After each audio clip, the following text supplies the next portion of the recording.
We could just use, people who need no introduction. And then, I love that. I love being introduced as the guy who needs no introduction. Because it's an introduction. That's really stupid. It's perfect. Doesn't make sense. It's an anti-introduction. It's like, this is an introduction to tell you this is not an introduction. It is an introduction. It's just like a boasting introduction. Yeah. I mean, it can easily backfire though. Yeah. It's everyone can go, who the fuck is that? Yeah. Which is what happens most times. It's a wonderful waste of time. It's a wonderful waste of time. It's a wonderful waste of time. It's a wonderful waste of time. Hello and welcome to the Wonderful Waste of Time podcast. I'm Cross Dragula and with me as always is... SG. Going for the smooth criminal thing today. Smooth criminal. Ooh, I like that because I like grime.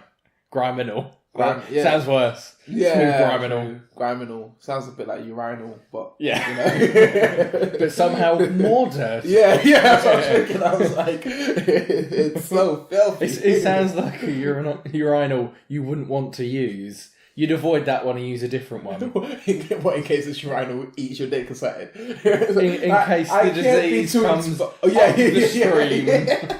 Like one of those fish. That is the most terrifying thing. When somebody told me about that, I was like, oh, well, fuck. You know what's the worst thing? I can't remember which country it is. So now, every lake is... Yeah, every lake is potential potential torture from a fish that's essentially like an assassin salmon. Because it must be hard to swim up a waterfall, but to swim up the stream of someone's piss... That's impressive shit. That's good targeting. But that's got to be like... It's like the hitman of fish. You know what? That's like gravity-defying shit. Mm-hmm. Because they're literally like going up. Yeah, exactly. And against a stream. Yeah. Wow. Of piss. I mean, to be fair, you want to go to land in what is a pretty small heart. Well, I suppose it depends how small the fish are.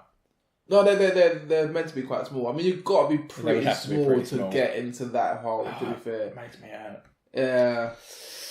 Anyway, this is the show where we look deeper into the things we like, love and hate. Deeper, like that fish. Deeper, like the fish deep in your urethra. Does it only work for men? Do they if a lady were to squat? I mean, surely it'll be easier to get. It would be easier for but you know what it is though? Like that's like the Ricky fish. Where ladies like pee out of. Yeah. You know what I mean, it's different because it's a bit.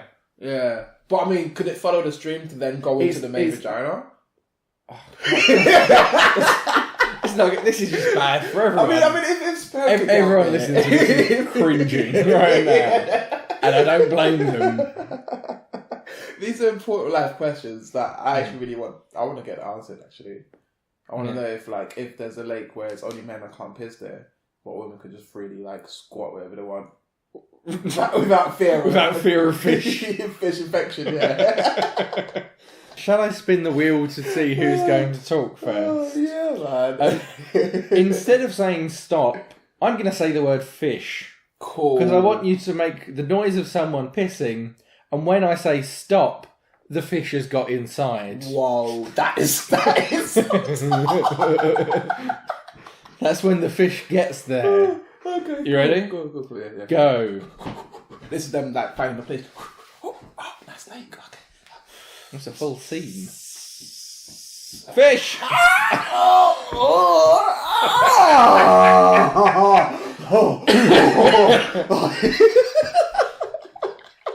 It's you who has the fish. That was grim. That was so grim. Ready? Yeah, they've gone for a second attempt. No, oh my god. Seeing if they can get the fish out via pissing. Go. Go.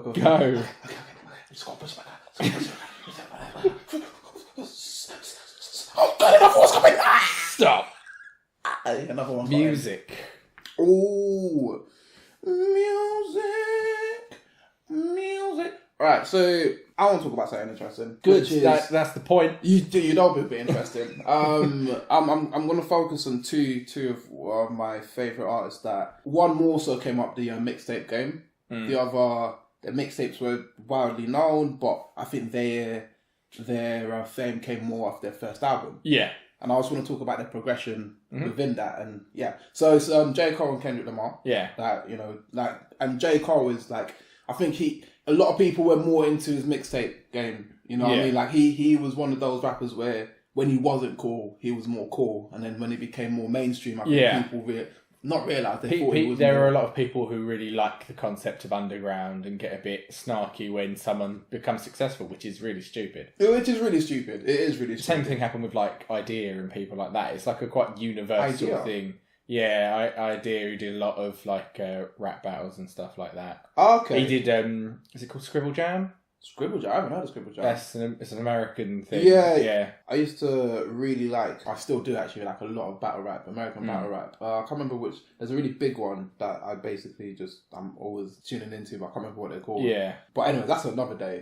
Battle rappers are really interesting. So anyways, with J. Cole, so I think the mixtapes were to come up. I'm not sure if Born Sinner was the album, but yeah, those were like, he's even till now, people would rather reference back to those mixtapes than some of his newer stuff. Yeah. Right. And then with Kendrick Lamar, his mixtapes, Section 80 was one, but I think there was one before Section 80 that I really liked as well, which don't get referenced now. Yeah. Right, they don't get referenced. If you think Kendrick, people are going to say Good Kid, Mad City, To Pimp a Butterfly. Yeah. He's far more successful, really. So what than J. Cole? Yeah. See, now this is where it gets interesting. Kendrick's way more known. This is where it gets interesting. This is where it gets interesting. I'll talk about their success through how they've come up and how. Did you want the names of his mixtapes quickly? So yeah. So Section 80 and what was the other one? No, Section 80 is listed as an album, not as a mixtape, as a studio album. Okay, interesting. In order, he's got 5 mixtapes. YHNIC, Training Day, No Sleep Till NYC, C4, and Overly Dedicated. Okay, Overly Dedicated as well. I think that's what I actually tuned in. That actually charted as well. Overly Dedicated. That's what I tuned in at 72, but I still it's that's a mixtape. Yeah, so that's kind of interesting. So I mean, it's so their style when they started off, right? J. Cole was, and he still is. This is my point. This is where I'm going to kind of go to. J. Cole was very much, straight rap, old school, kind of more boom bap feel. And he was making rap music for the family. You know what I mean? He wasn't making rap music for the cool older brother or for the nerdy younger brother or for the shaking sister or whatever, or the switched on dad. He was making rap music for the whole family. It was very, and this is what's come back to kind of bite him in a sense, that kind of corny image people put onto him. But it was very straight hip hop. It was just all about the lyricism. It was all about the passion. It was all about the beats. It was straight, that's what it was. Kendrick, he had a style. He used to do this thing with his voice. He used to do a little bit more funky beats. Lyricism was always there. Flow was always there, but it was, the essence shifted a bit. You know what I mean? It wasn't just straight hip hop. But they both came up. They both came up off the essence of they both made good music, right? Like, it wasn't a thing of, now if you look at why people like Kendrick, it's because he's this messiah. He's this person who's able to bridge the gap of hip hop and other types of music, whatever. They don't reference him the way you would reference J. Cole, which is the sense that this is someone who now is still doing rap. You know what I mean? I feel maybe it's easier to box J. Cole in that rap hip hop box than it is now for Kendrick. But if you look at the progression, I feel like J. Cole, I don't know, like there's less of a, and this is more coming off Kendrick's latest album, by the way, because Good Kid, Mad City was gar. It was real, it was raw. But I feel like there's been this kind of progression with both of them where J. Cole has been very comfortable in his lane. He's been able to keep up the consistency with regards to his fans, what is the output, the quality, the quantity, everything from when he started, and still kept his fame up. And he still has a very strong following. In fact, I think to a certain degree, he may be more accessible than Kendrick. And I'll get to that. Yeah. I'll get to that. But to a certain degree, I think he's more accessible than Kendrick. But my essence is he doesn't seem to have shifted his approach. And not in a negative way, not in the, he's just doing the exact same thing over and over again. No, of course he was sticking to his own thing. His avenue. And like, there's a set J. Cole style that when you hear certain tracks, when you hear certain things, you know J. Cole's had his touch on it. You know what I mean? Like, and it's great. It's great. I went to this concert the other day and it was banging. Yeah. Banging. And like, you know, he can bring you back to his old stuff and his new stuff, and you're still in the same vibe, and you're still loving the atmosphere, and you see this overarching artist, you know, you see the journey. Now, Kendrick, and again, this is more so off Damn, definitely my least favourite of his last 3 albums. Yeah. Like, you know what I mean? And the reason is because I feel like Kendrick's kind of gone the other way, where he's done more to adhere to a wider audience. He's tried to branch out. Whereas J. Cole's naturally branched out due to what he's doing, I feel like Kendrick's put in he's more trying to... He's morphed the way he does what he does to fit more. You don't think it's just like being experimental? No, I mean, there is that experimental element to it. There is... Okay, no, actually, no. I don't think it's even the experimental element to it. I think it's more Kendrick's doing what Kendrick likes to do, but he has to do it in a way where more than Kendrick fans can listen to. Yeah. If you get what I mean. Like, and it's got to have some pop relevance to some degree, because he, like I say, he's one of the biggest selling current. He is. But I mean, it's off like, okay, it's off the fact of, if you look at Good Kid, Mad City, right? Banging, there were some great tracks on that. But one of the biggest tracks off that was Swimming Pools, which doesn't correlate with what for me personally, it didn't correlate with what the rest of the album was really telling me. You know what I mean? Like the rest of the album was telling me this is the life they're living, this is the hood they're in, this is a story of someone who's going through this. Yeah. And Swimming Pools was just kind of that odd, okay, we're just gonna have a party randomly. You know, that's not what I ever got from that song. Well, the vibes and the way it was put out. Yeah. Obviously, it was talking about probably lessening that vibe and actually not getting too caught up in it. I always read it as being more about alcoholism. Yeah, not getting too caught up in that thing. But the way it was marketed, like, this was a club track. Yeah. You know what I mean? Yeah, like, I get that. It's like, I'm not, like, I wouldn't doubt what Kendrick writes about. It was also remixed quite a lot for, like, clubs and stuff. It was, but that's because it was marketed that way. Like you say, it sounds like a party song. Yeah. So regardless of whether that's what the actual message of it is, it's been treated in that way. Yeah, it has. And I'm like... I fill a swimming pool full of liquor, then I dive in. See, that, like, it's wavy. It's the chorus. Yeah. Sounds like it's saying, let's get drunk. Yeah. But the verses are... The first verse is about how his granddad drank too much and stuff like that. So it's kind of... No, it does. It, like... The message is always portraying that. Like, I mean, Kendrick, this is one thing I can't flaw him, is on his lyricism and the message he portrays. He doesn't really, he doesn't have damaging messages or damaging things to present. You know, like, it is always kind of for the betterment of someone, which is why I love Kendrick as an artist. You know, he wants to teach. You know, he's not trying to destroy something. He's actually trying to build people up. But in the same sense, he's done that in the sense where... Okay, so I listened to this interview the other day, and it was actually a random kid talking to like an old preacher kind of thing. Can I just say quickly before you go into the next thing?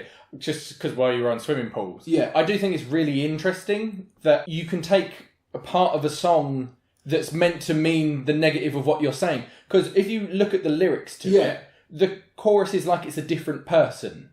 Because if you look at the verse, is him saying about how his granddad was always drinking and all these people drink to get over their shit. And then the chorus is, why you babysitting only 2 or 3 shots? Yeah. I'm going to show you how to turn it up a notch. And it's like, that's like somebody else telling him, why you just drinking to forget, you should be drinking and getting really fucked up instead. Yeah. And I think it's funny that you can take a bit of a song out of context, turn it into the negative meaning to make it a club song. I don't think it's out of context because I think even the marketing of the being song used as a club song is out of context. Yeah, but that's what I mean. Not within the song itself. I mean, used as a club song is out of context from what I think he was doing with the actual song in the first place. But this is what I mean, though. This is what I mean where J. Cole has club songs, or okay, he doesn't have club bangers the same way as you would hear some Kendrick or Kanye tracks in there. Yeah. But he has songs you will hear in clubs, and it will blow up the same way. But the message is still very, like, there isn't an out of context bit.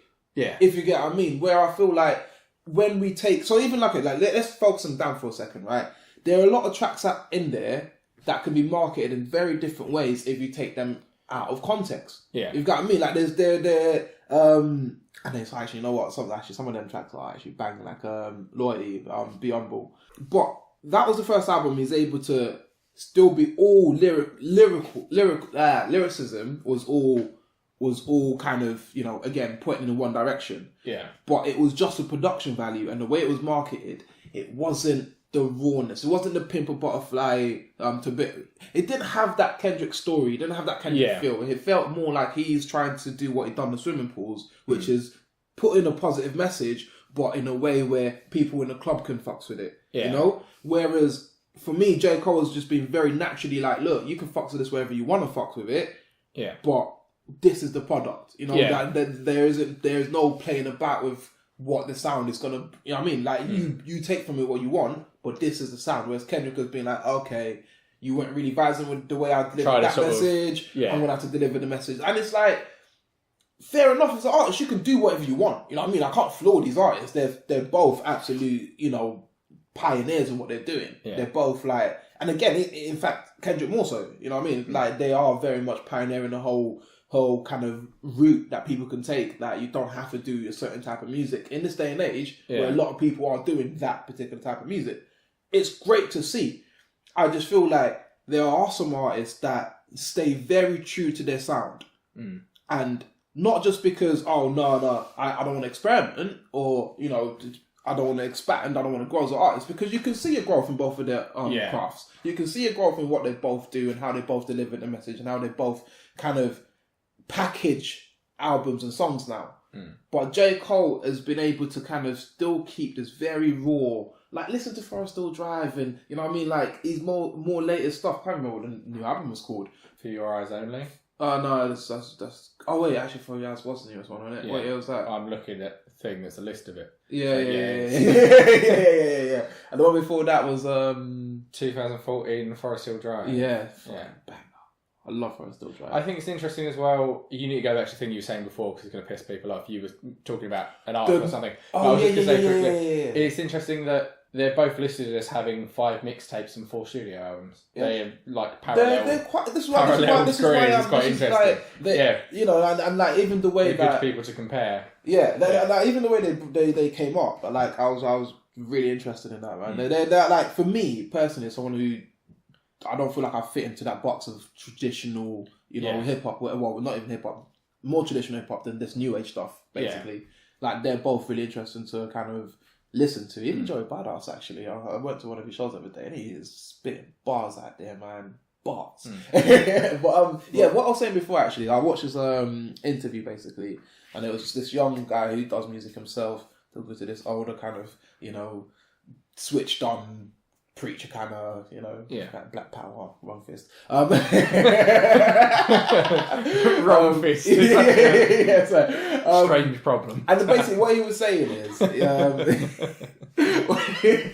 no one could see. No one would have known. I know exactly. No one even knew you put a fist up. Let alone the wrong one. Oh man, I could have literally just been like, right fist, and no, but then fucking hell. Is it the right fist? Is it the right fist? Is the right fist the right fist, or is the right fist the left fist?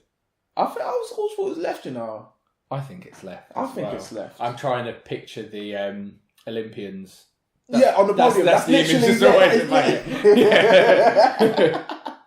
But so basically, the kid was saying to the pastor how for him to deliver certain messages, he will talk about guns, but then he'll talk about guns and reference Marcus Garvey.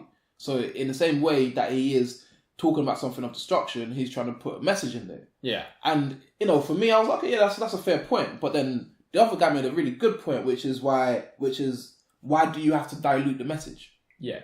Why do you have to... Why do you need to put in the other thing to present your message? When you know this thing is the path of destruction, and you're trying to put some teachers in there, why do you need the destruction side to teach someone? Yeah. You know what I mean? And this is kind of what I was trying to... It's a double-edged sword, isn't it? It's to bring the people in, but then the people might only take away the negative thing. The negative, exactly. Which is kind of what we were talking about with swimming pools. Exactly that. That's why I was bringing it in that bit. But, so it's that factor where I feel like Kendrick more so has kind of diluted the message more to make more people listen to it. Yeah. Which to make it more accessible. Exactly. But I feel like that sometimes works against artists. Yeah. You know what I mean? Like, more so than just naturally doing what you do. And if people listen, they'll listen. Yeah. You know what I mean? Like, I would always rather be a cult figure who said what I actually meant than to adhere to some ideals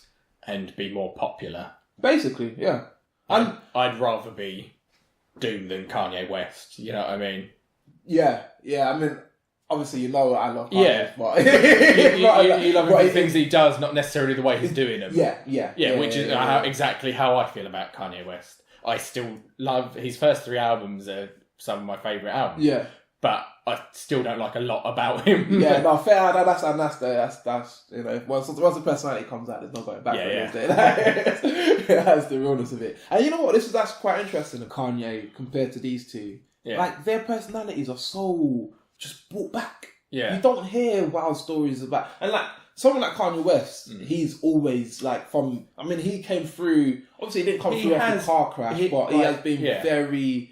He has been very visible since that. Yes. You know, like... I was as much as, like, there are a lot of things that are pretty irredeemable. He had sort of been witch hunted to some degree of, like, when he started doing a few things wrong, people were digging for more things wrong. Yeah, no, definitely. And I think most people would probably say stupid shit. Like, there's definitely stuff he said that's wrong, and I disagree with. Yeah. But some of the just general stupid stuff that everyone would say...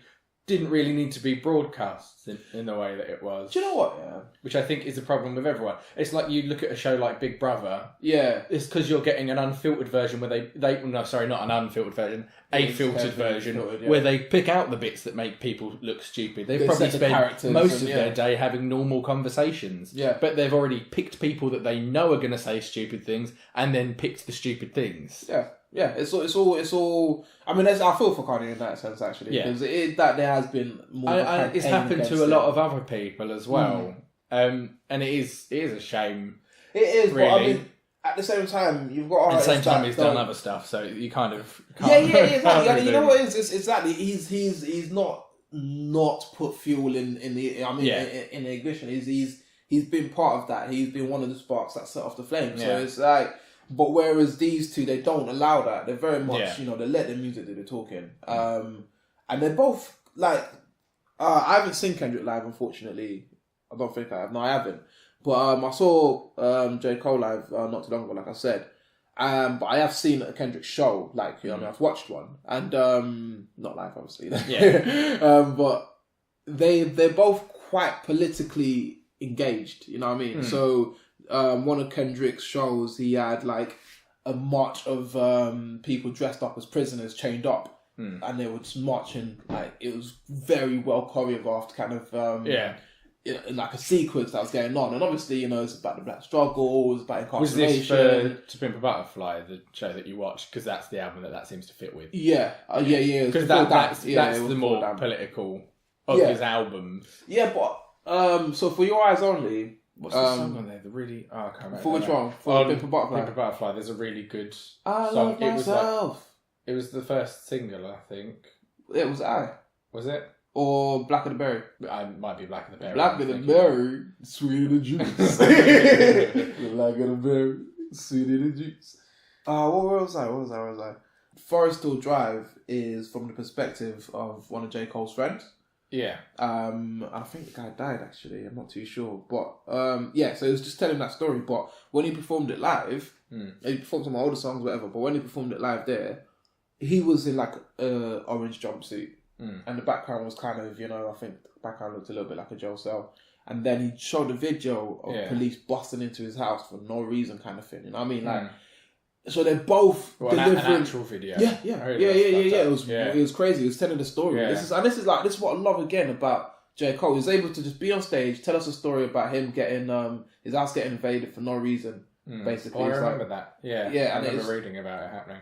It's quite disgusting when you see the video though, because there was I've definitely not seen the video. Oh mate, there was a lot of police officers. You'd think this guy is like most wanted. You'd think he's most wanted for what they've done, but. Like I said, they both deliver a message, and they you know, and it's a very good message. But I think if you listen to just old drill style, Kendrick does kind of sacrifices more to get the message across. Yeah. Which a lot of artists do, unfortunately. There are a lot of great artists that people think are idiots, but if you really look at what they're doing, you know, they're delivering something. I think it's interesting to go back to what you were talking about at the beginning with mixtapes and people being like a cult figure, like an underground figure. There's this weird thing of it's interesting to find out who your favourite rapper's favourite rapper is. Like I like Doom obviously, but it's really interesting listening to Mos Def talk about Doom because he's obsessed with him. And like Earl Sweatshirt had the same thing as Kendrick Lamar, where loads of people who I really like when I've seen them in interviews have said that those are like their favourite rappers. And I think Kendrick Lamar was Earl Sweatshirt's favourite rapper, or maybe the other way around as well. Cool. But the impact that you can have within a smaller version of community, the only reason Doom is successful is because one of his albums got bootlegged. So Black Bastards, the KMD final album before his brother died, got bootlegged. He was homeless. It got bootlegged and then he got picked up, and that's why he's got a career. Well, I was talking about Idea earlier. Idea died quite young as well.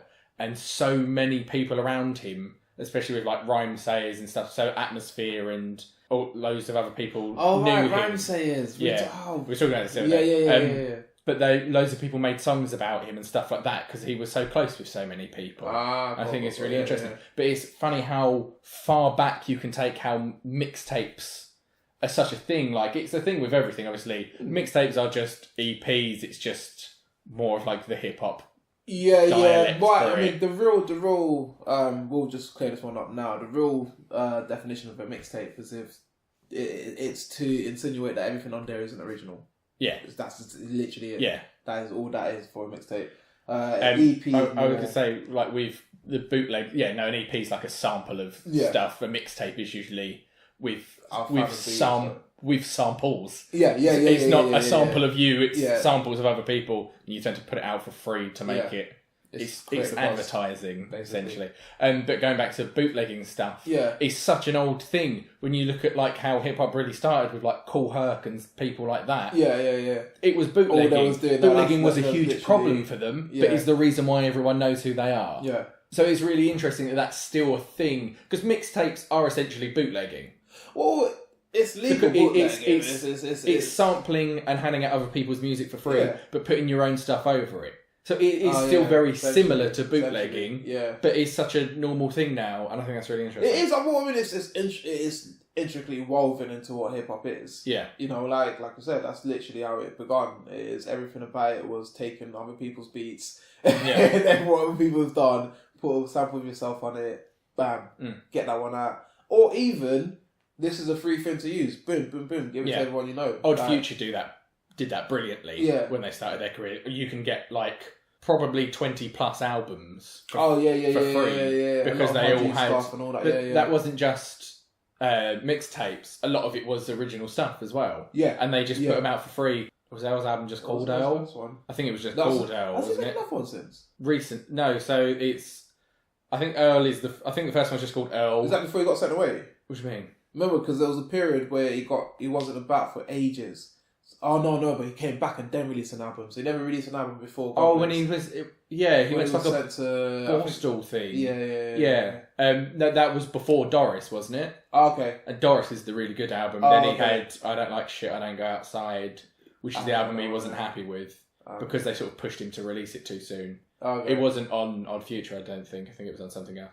But they put out loads of stuff for free, which is actually really good marketing. If you've got the ability to just knock out stuff, then you should give out some stuff for free. You should. That's what creates that kind of. Loads of people do it. That's what a SoundCloud rapper is. Yeah. A lot of people are coming off. Which isn't always the best way of doing it. It's partially because SoundCloud's not helping people at the moment, and also because you don't get taken seriously if it's on SoundCloud. If it's just we say as a podcast that's on SoundCloud. But you releasing individual songs doesn't get taken as seriously. If you release like a mixtape on SoundCloud, that does better generally. Well, I mean, if SoundCloud would let you actually release mixtapes, if people weren't so fucking stingy with copyright. Because of copyright. That's not necessarily. That's not really SoundCloud's fault. I know. No one wants to get sued, but fuck's sake, they can't have their whole company shut down. It's the same reason YouTube has to do the same thing. For my mixtape, they can. No, right? They can. Right? Really can't. Because when that mixtape called, it's cool though because the EP is all originals. So that's why you need something like MediaFire to work again. Yeah. Where you can just upload it and say go and download it for free. Man. Yeah. And you don't have to make your own website to do that. Yeah. So people can go download that new mixtape that I put out. Yeah. It's on Bandcamp. It's on Bandcamp now. Yeah. I mean, if they just typed in Mr. Soul, if they happen to go on Mr. Soul spelled SOLS.bandcamp.com, then it will be there for them. Yeah. They can see my perfect example of what we're talking about. Yeah, they can see my growth from the, same way. To when you're Kendrick Lamar. Yeah. Give me about 7 years. Second album, shit will get real.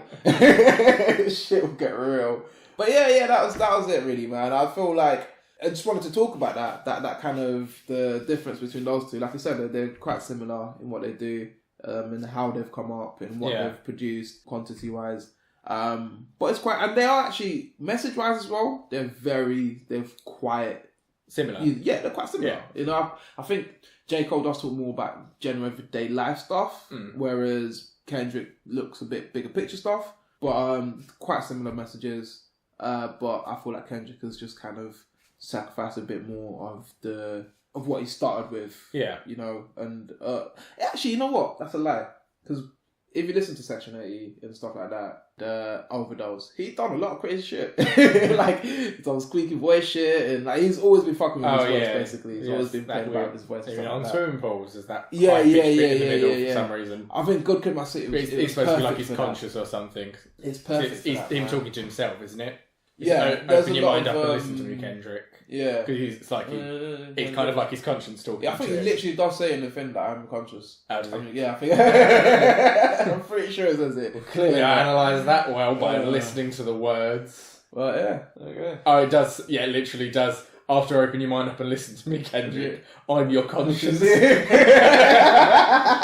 you do not hear me, you will be history, Kendrick. That's the one, yeah. Okay, so clearly I just listened to the words. I'm not that analytical. Should we leave it there for the first bit? Yeah, man. I think that was good. That was well-rounded. Yeah. There's some interesting things in there. So we'll be back after a little sting of music, probably, and we'll be on to another topic. See you in a second. It's a wonderful waste of time. I was going to do hello like at the beginning. Forgot what I was doing.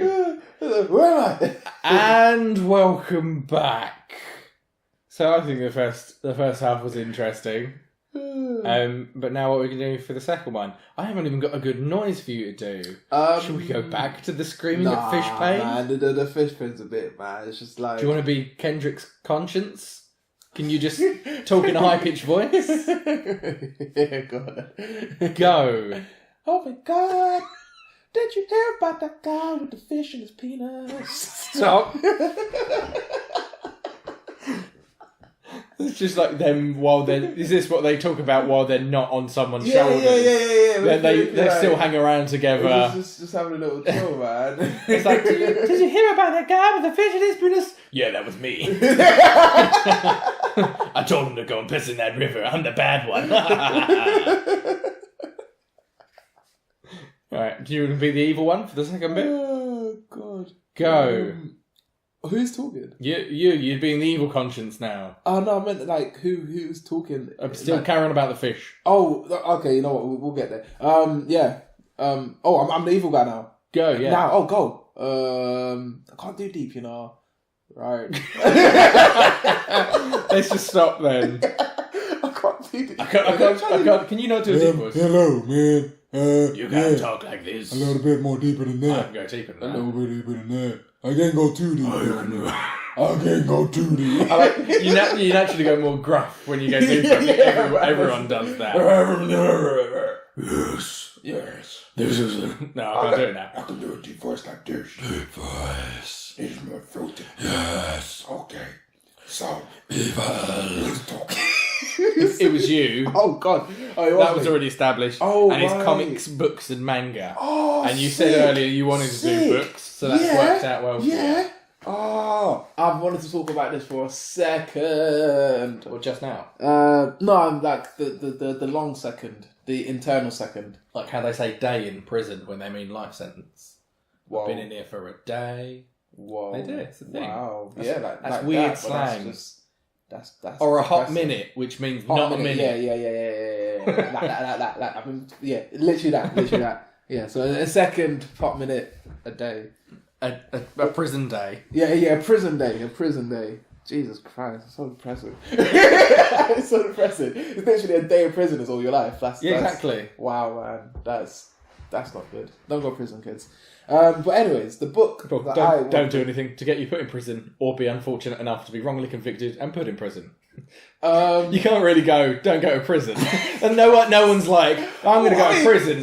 Some of the things they do to get tossed in prison doesn't quite warrant it. Oh, so yeah, that's what I'm saying. prison. It's a sliding scale. It might be a bit more complicated than don't go to prison. Try not to go to prison. All right. Actively try. Don't put yourself in a position to go to prison. And if you get forced into one, we're sorry. Unless it pays off. Can't do and you it. don't go to prison. Try to go to prison. You know what, guys? Just be in law-abiding citizens. Just Norway or Sweden, where they're quite decent. Bits, you know, they treat their prisoners really It's well. because they don't just throw people in there like mostly America does. If you've ever watched documentaries, they do for it's fraud. more like rehabilitation. Yeah, but when it's about the money, they don't give two shits. Yeah, because that's kind of like, that's your fault. Well, if you're fucking about the government's money. Oh yeah, that's what I'm saying. Yeah, cool. Yeah. Yeah, you can kill a bunch of people, but No, but that's what I'm. No, I don't mean that. This is how bad they're worse for that than murder. Yeah. Oh, okay. I've They're changed really my mind. bad I for, thought you meant they just like- more harsh on it. No, they're more harsh on financial stuff than they are on what's it like actual hurting people. Oh, okay. That's It's sad. crazy. Then Yeah. I've changed my stance. Yeah. I mean, prisoners are nice though. They're nice. So, but apparently you'd rather get GBH than fraud, basically. Like that's how it is, man. Because you get more. I think you get more here anyways for fraud, but It doesn't matter. yeah. This What is are you going to so talk random. about? What I wanted to talk about was it's called Down and Out in Paris and London by George Orwell, and fucking hell, I love this book. I seriously like this book, right? So we know George Orwell. He wrote that book. He wrote it. Animal Farm. He wrote it. He wrote it. Animal Farm. Yeah. Animal Farm in 1986. Oh, you going to know what your Animal Farm was? No, the other one. He has another. Oh, well, the other book is called 1984. 1984. I was going to say 2 or 6. It has to be right in the middle, innit? It has to be right in the middle, innit? Right, so yeah. But this book is different from those. So those two are essentially really good social commentaries. More so talking about the dangers of certain social constructs, and they're really, really good books. Both, I would recommend. Animal Farm's actually really good if you're still a teen as well. Actually, it's a really good book for younger people. Yeah. But I think 1984 is a little bit more kind of went into your. Did we talk about Animal Farm before? We have spoke. Do you remember Yeah, I can't remember. No, I know we definitely did talk about Animal Farm. we did. It did come up. I don't know if it was taking a piss. Well, out of it. no, we were doing anthropomorphic animals. Boom. We were doing top I 5 know we talked anthropomorphic about animals. it. Yeah. That's a really good episode, so people should go watch that one. Listen, that's the one. But yeah, so You can watch it. It's just our logo. Yeah, You it's can on watch YouTube, it on right? You can watch YouTube. that. It's your choice. yeah, didn't you put really nice pictures and stuff? Yeah, I did on that one. Yeah. I do sometimes. It Yeah. depends what the topic is and how much time I have to edit. Boom. Well, there you go. You had time and it's a good topic, so go listen and watch. But right, so Down and Out in Paris and London. I love the name as well. The name of the book is great. It's basically more of a self-written autobiography. No, it's not autobiography. Yeah, it's more of a diary. non-fiction. Yeah. It's more of a journal. I say that like I've read it. Basically. I'm literally reading a You've thing read it off about the it. Yeah. So it is I non-fiction. think, personally, from my experience, it's more of a non-fiction. I can have a perspective thing. Yeah. Like it's either real or it's Yeah. not really. Yeah, it's Like- fine, yeah. Well, you can write non-fiction in a very in a fictional way. No, this was written gritty, and that's why I like written it. gritty. Gritty. That's a good pairing of words. Written gritty. Yeah. Sorry, go on. That's what I'm naming my autobiography now. Yeah. Written gritty.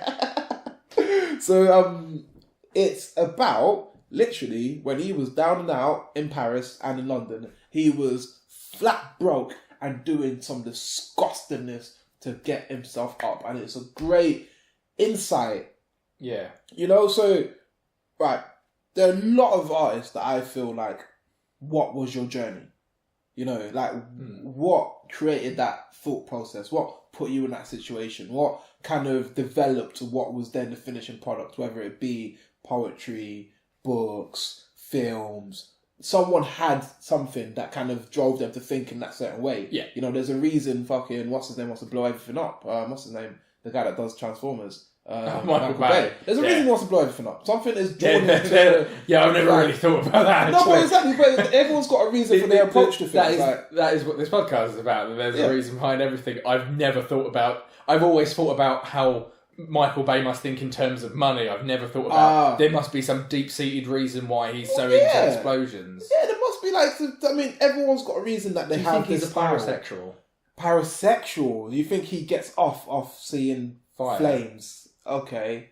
I don't know, but that's interesting. Who would it? Apparently he's a sexist arsehole. Sorry, I have to do it in the correct way. Supposedly, he's a sexist arsehole. Come on. But I don't know that much. Mate, allegations, right? Innocent until proven Maybe the guilty. reason he's so shitty to women is because he prefers fire. Is all I was trying to say. But he's been burnt one too many times.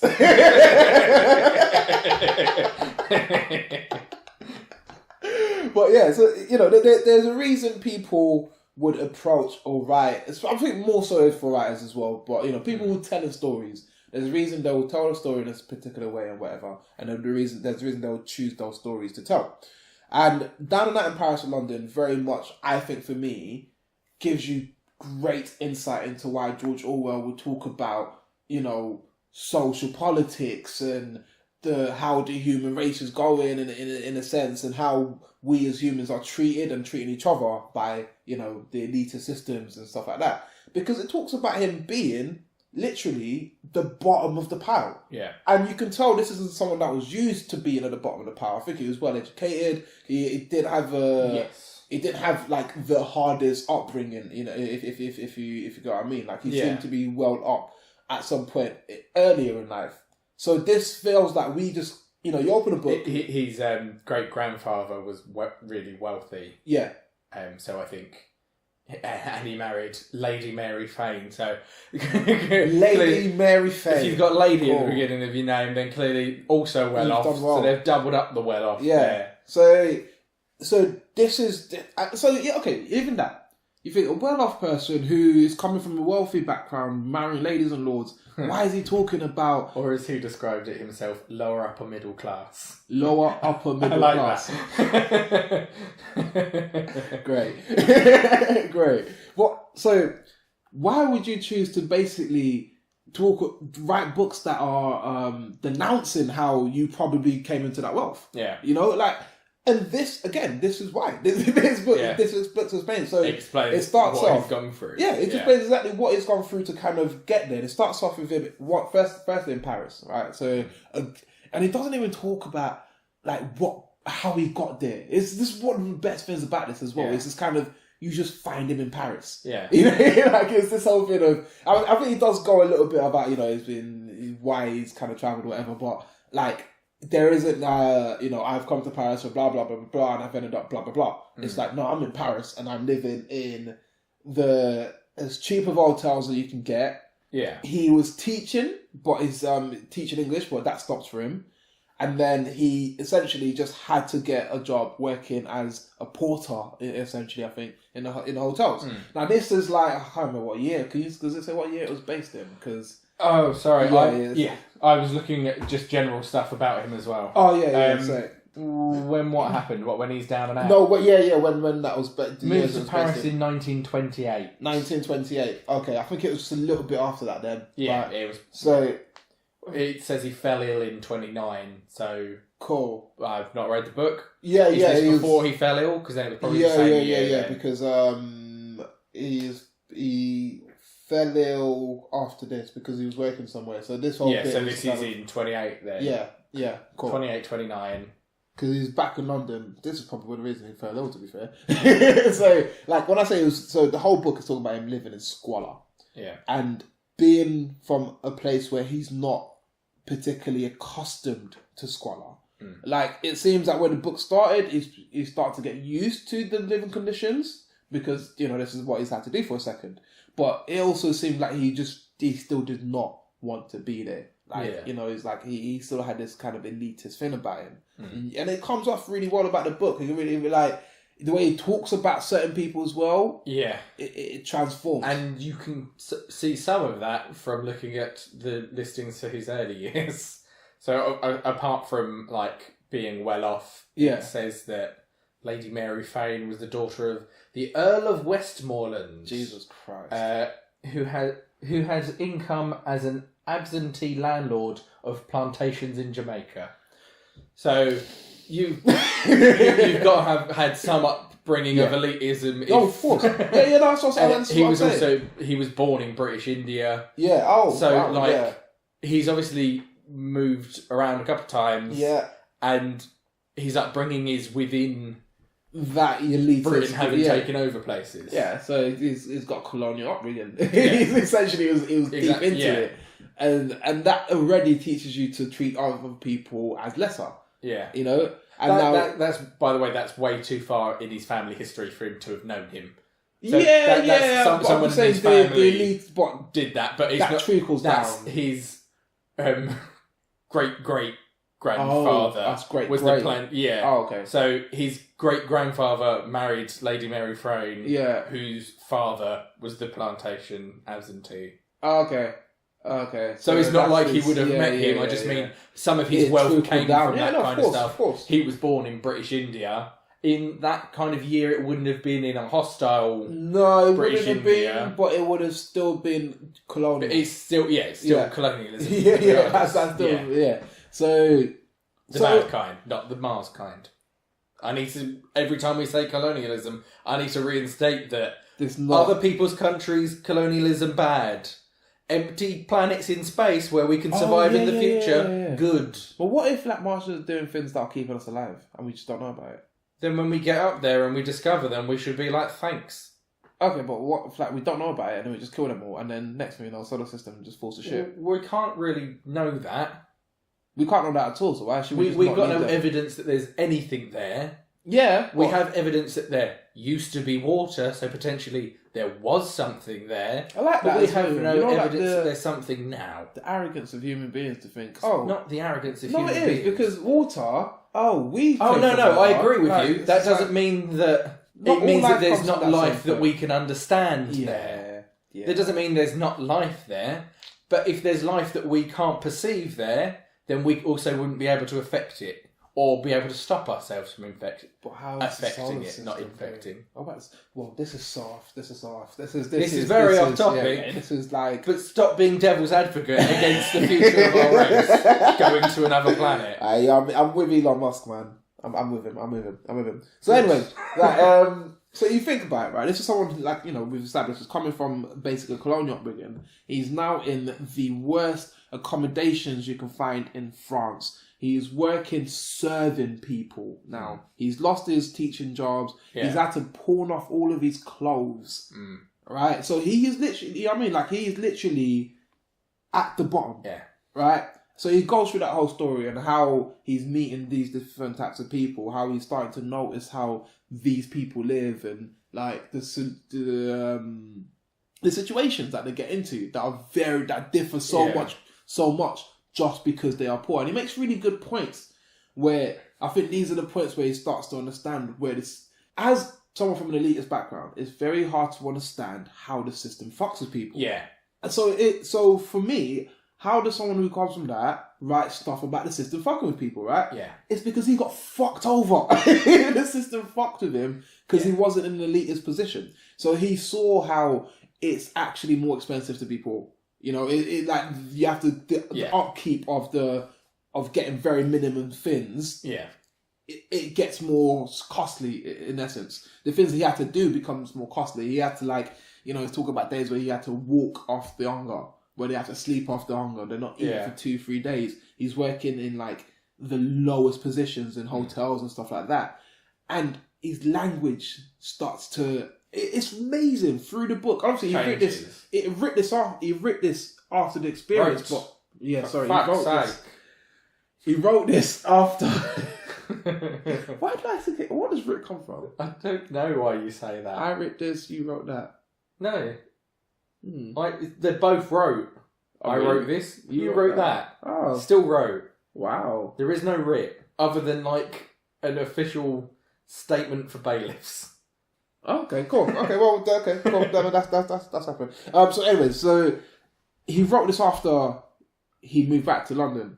Because you can tell, he does quote back to he says things about how little did I know or stuff like that. You know what I mean? Like to give you that idea. But even in that, you can see the reflection through kind of the journey of his language starts to change. He starts to analyze people more differently. He starts colloquialisms and stuff. Yeah, and the sympathy within him. Yeah. It starts to become... And even the colloquial... he breaks down colloquial language for you after a while. Yeah. He starts to... So, okay. Because he does more so in London. Yeah. But we're still in Paris right now. Yeah. And yeah, so it was just interesting how the only thing that got him out of Paris was the promise of a job. Yeah. If you get what I mean. Like, this, okay, spoke to a friend, he's like, look, I'm down and out. I'm down and out in Paris. And soon London. Right. And so his friend is like, yeah, I'll help you out. I'm going to get you a job looking after some really wealthy... This is the word they use. I'm very sorry, retard.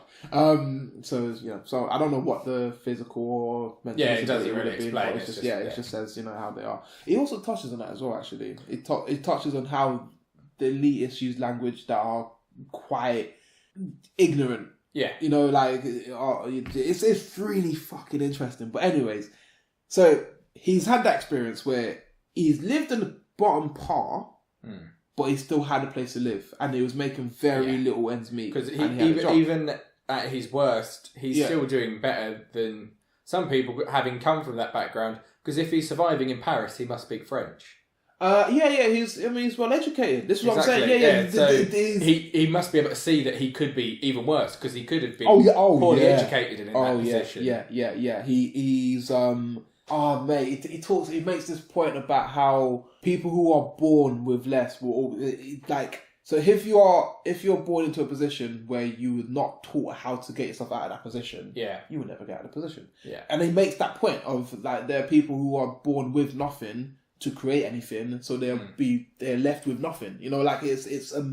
It's so interesting to see. It's like Richard Branson. Actually, no, some people. Richard Branson did come up from a little bit lower. Yeah. It's like Prince Harry. It's like you listen to Prince Harry 20 years from now, and he's saying that fuck the system, all right, and he's like, and he's rich, and he's talking like fucking Russell Brand. It's like seeing Prince Harry. He started to talk like Russell Brand. And it's so interesting to see that, and it just gives me it gave me a lot of hope because you can teach people to to understand where people are coming from. Yeah, it's a bit drastic how it happened, but boom. But anyways, that was him living in Paris, and he does notice his privileges, and he does very much understand that because through the whole thing, he did say that what was getting him through it a lot was the fact that he knew he was going back to London. Yeah. Because his friend was going to help him out his job, blah, blah, blah. Yeah. So he gets to London, right? Friend was like, the job's not available right now. Yeah. Right? He's got nothing. Yeah. Right? So he gets to the point where, and this is really interesting because this is the point he starts to talk about the homeless culture in London.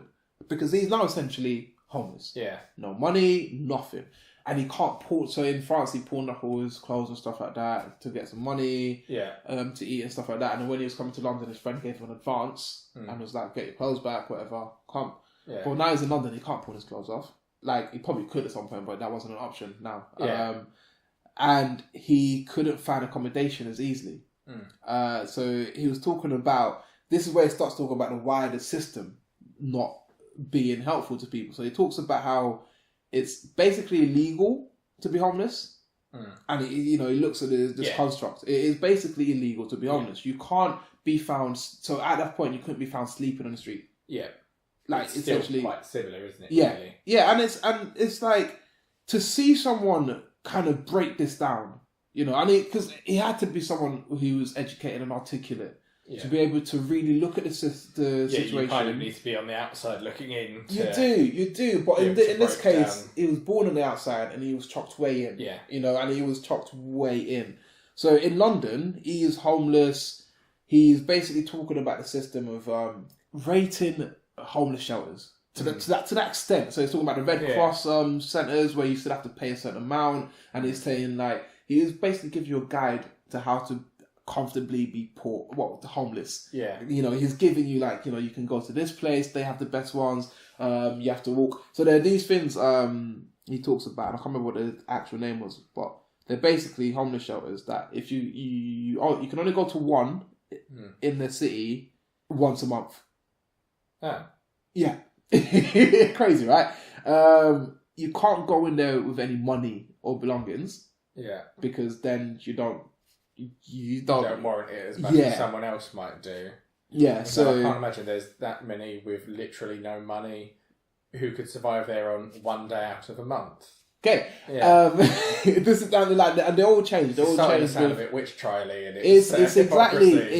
Yeah. It's so messed up. It's so messed up. It is literally set up to fail. It's set up to make you not and it breaks that down. He starts to look at this whole thing of how he starts to understand that the poorer you are, the more everything is against you. He starts to talk about how people would then treat him. He starts to talk about how a lot of the people he met weren't as educated as him. Yeah. But they had these qualities that, unfortunately, because they weren't educated enough to put themselves in a position to take advantage of that. Yeah. That those qualities meant nothing. That it became a nothing situation where someone who is a hard worker, who's got their head screwed on, but they just don't have the brains for it because they never had opportunity to get taught. Yeah. They're now in that same situation as him, who has been educated, who has gone through all that, but they're now standing in the same place, and this other person knows how to survive more than he does. Yeah. And he's breaking that down. And, as you're reading it, you're understanding that this is how he's able to look at the wider system. Because if he came from just the poor background, he wouldn't be able to give you the scope that he... have the knowledge of what's above, you'd only have the idea of what's above. Exactly. Yeah. And if he was only in the elitists, he couldn't give you a true representation of those people who live absolutely in squalor on a day-to-day basis, who literally don't live, who are surviving. Yeah. And it's just, as a book, I haven't really had that experience. If that was a story, I wouldn't have thought... it would have been interesting, but it wouldn't have had the impact, because it would have been fiction. It wouldn't have been... It would have been okay, it would have been more idealist. So, or at least it would have felt more idealist because it's fiction. It's basically made up, exactly. Whereas this is for me, someone saying to me, look, I went through this, right? Yeah. And it's given me this new outlook on life and this new perspective of what perspective? Yeah. I was going to say perception. Both make sense. Jesus, English, such a difficult language. Of social constructs. He starts to sympathise a lot more, and it then translates so beautifully into what is written. Yeah. Into how he's brought. I mean, we look back at these. Animal Farm is a classic now. It is a if you want to talk about communism and Marxism, that that's a great reference point for it. 1984 is a great reference for Big Brother. It literally has Big Brother in it as of what's going on now, and it's only someone who's able to. Yeah, but that's where the term comes from. Yeah, exactly. And it's only now where we're able to. It's only when you're able to look at the wider demographic and look at how all sides of society are working and understand that there is a real divide, not just there's a real divide in how, and it transcends kind of the everyday divides, sexual sexual orientation or skin pigment or to even country you're born. Like these are everyday things that we look at because they can be more personalized. Yeah. But when we look at that, the wider thing, which is, you know, social economic conditions and government tactics, and, you know, just these wider scopes that. And especially when you're talking about availability of education. Yeah. Jesus Christ. yeah. Like, and these are wider things that, because we have these smaller divisions that will always occupy our day to day, we're not able to have that kind of luxury of looking at these wider scopes. As someone who is comfortable enough to maybe not even have to work for a year, they can look at that.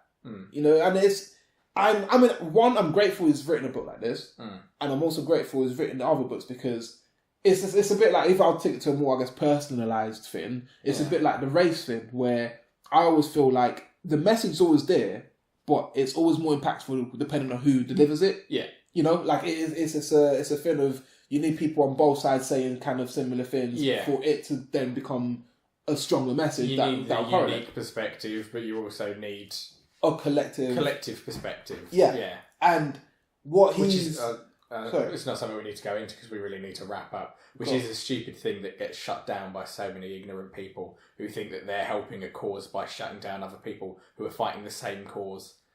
It's just really silly. It's like but basically So basically, it's a great book. People need to go and read it and actually understand the experiences that people go through. Yeah, like, because it's a great deliverance of that. Because he was able to still be quite judgmental of himself. You know, like, and be analytical of what's going on. He didn't personalize it too much, but he still looked at himself as a person. Yeah, it's quite interesting as well that it changes. It changes literally, like the way he starts to talk about people. It must be upon reflection, if it's over several years of all this happening. Yeah, that's really interesting. I think it was over a year period. Yeah, it wasn't like a very long stretch of his life. No, it wasn't he had so much shit happening. He had so much. Oh my fucking god! Seriously, man, it's a great book. Yeah. So much happening, and like, for me, like I said, I like to see where people kind of develop their idea as a, you know, just as a creative. I like to think where it comes from. Well, yeah, exactly. Yeah. Like, it's less so the process, more so the source. You know. Yeah. And that's always interesting. And this is a great insight into, if you've read George Orwell's books and you haven't read this, it's a great insight into. It's just interesting anyway. It's interesting. Really flat out, it's interesting. Like, I really enjoyed the book, and I just happened to come across it. Like, literally, it was just random book somewhere. I was like, okay, cool. Well, that's But yeah, as social commentary goes, without being fiction, it's beautiful, and it gave me hope in human nature. It really did. Yeah. Because, like I said, this is someone from a totally different place. And he came across other people who were rich and went flat broke. And they did not take things the way he did. They were in a lot more denial of the situation. They were, you know what I mean? They were trying a lot more things, or they were just being downright fucking crafty about it. Yeah.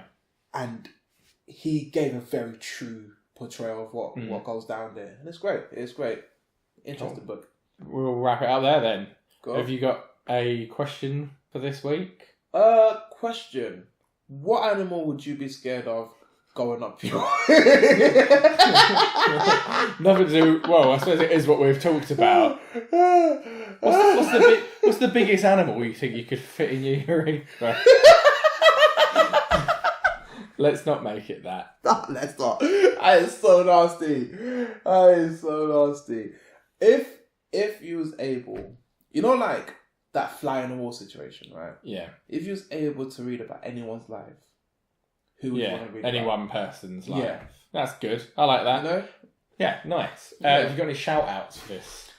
And we've had a couple of weeks off, so if you've got a couple, I will allow a couple. Yeah. As long as they're quick. Yeah, there's quick. My boy Razor, Grime MC, he's got a video out called Easy, so I'm going to shout him out. He's done well with that. I also want to shout out... Where can people find that? Literally type in Razor, RAZZOR Easy.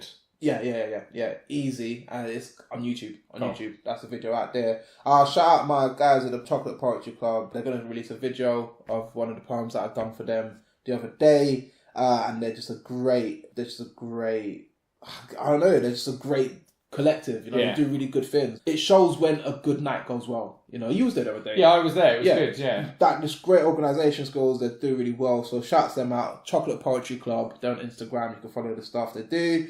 And then shouts out to myself and John Akinde, Spoken Not Stirred. Every second Thursday in Barking. Just follow us up, man. Spoken Not Stirred. You can find it on Facebook. Catch us on Facebook. Soon on Instagram and everything else. We've got a couple shows. We've got Jake Wilder will come in on the 9th of November. He's going to be doing a set for us. So come on down, man. Come on down. Cool. And your personal plugs, I'll do them because I'm faster at it. Yeah, but SoundCloud.com/Mr. Souls, spelled SOLS. MrSouls.bandcamp.com. Boom, boom. Instagram is Mr. Souls. Everything's Mr. Souls except for YouTube, which is Mr. SG Souls. Yeah. My shout out, so I'm going to give 2 as well because we've been up for a couple of weeks. I went to Comic-Con recently and bought a comic book called Artificial Flowers by Rachel Smith that I read over the last couple of days. It's really good. It's about an artist. I can't remember. I might have been. Yeah. But that's really good. I definitely recommend that, and just Rachel Smith style in general is really cool. I'd have a look into that. But that was a really good book. I read it pretty quickly because I got really into it. Yeah. I also wanted to shout out a show called Big Mouth that's on Netflix. Cool. That is about sort of prepubescent teenagers, and it's about puberty. It's about all of that fucked up, awkward shit. Nick Kroll. It's Nick Kroll and Adam Goldberg's show. Was there a scene in it with a girl talking to her vagina through a mirror? Yes. That's the one, okay. Yeah. Okay, cool. That was interesting. I saw that clip this morning. That's the other thing that I think is really good about this show, is that it is not just a male perspective. Yeah. Because it's been done from a male perspective. Also, they can go so far with it because it's a cartoon. Yeah. And because it's on Netflix, that they can go full on with it. But it's really nice that there is the women's side of it as well that I don't think is represented as much. And there's a story on there that I remember Nick Kroll saying on stuff anyway, that it's someone he knew's story. I think it's obviously someone who wrote for it as well. Yeah.